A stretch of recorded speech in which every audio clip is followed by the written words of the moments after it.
We've got another fantastic pair of boots to show you now. We have the TCX District boots. These have just arrived into us for Spring/Summer 2020's riding season, and these are a really nice twist on the motorcycle trainer. So we now offer quite a large range of motorcycle trainers. If you've been watching our recent videos, you will have seen some examples. They all tend to follow that similar kind of style format that looks something like a Converse or a Vans style trainer, which isn't for everybody. If you want something really lightweight that is just nice and easy to wear off the bike as well, and you don't necessarily want that look, these might be a really good option for you. I love the look of them. They're a little bit different. They have that kind of back to the future Nike Air Max style going on, and I think that might make them a little bit more applicable to someone who's got a slightly sportier or even street fighter setup, but I still think they'd work really well with the sort of more understated bikes like the retro modern stuff that we generally cater more to.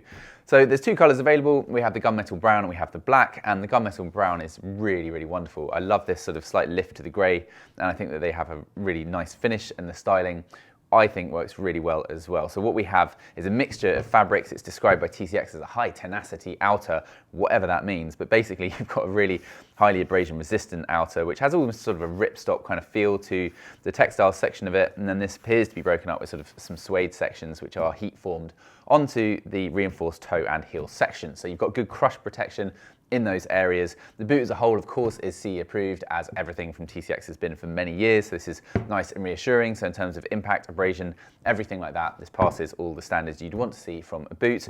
And it's also waterproof as well. So underneath this high tenacity outer, you have a waterproof membrane, and that extends down the tongue as well. The tongue is gusseted, so that's going to mean any water that gets through the laces into the tongue is simply going to be channeled down. So the only way that water is going to get in is over the top. So if it's really wet, of course, anything other than a really high-rise boot, that is the risk you run. You can get gaiters, you can get overshoes and things like that. But basically, this is going to be absolutely fine for most urban riding conditions, even when it's quite wet, but it's not fail-safe. You need something that's high-rise if you want to guarantee never getting wet in any riding conditions. So it's not a touring boot. It's very much designed for on and off the bike use in an urban environment. They are really lightweight. So they actually look quite sturdy. They look like they might be quite stiff. We've seen sort of a vaguely similar thing from a couple of other brands in the past, and they were really, really heavy and clog-like. These actually are nice and flexible, and they're really lightweight in spite of the protective way that they look. So they have an anatomically shaped footbed. I mentioned you've got those reinforced areas on the front and the back. You've got malleolus protection around the ankles,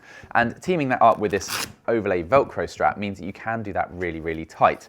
Relying on the laces alone, as is the case in most of the sort of Vans Converse style shoes I mentioned in the rest of our range, means that you can only do it so tight really. But this goes, of course, right up to the top, a nice padded opening to that upper section and on the tongue as well, so you can get it up really tight. And if you do have a sportier bike, if you really like to put your gears and brakes through their paces and move your feet around a lot, then this is going to really help reduce the movement in your ankle, and it's going to mean that they're just really comfortable, nice to wear, and essentially once they're on, you're just going to forget about them. So they're $179.99, so they're not the cheapest, but they do offer you quite a lot of tech and spec, I think, for that price. And yeah, we think that they're really nice, but we want to know what you guys think, so do leave that in the section below. And as always, subscribe to our channel to be the first to find out about the world's finest riding gear. Thank you very much for watching. We'll see you again soon. Goodbye.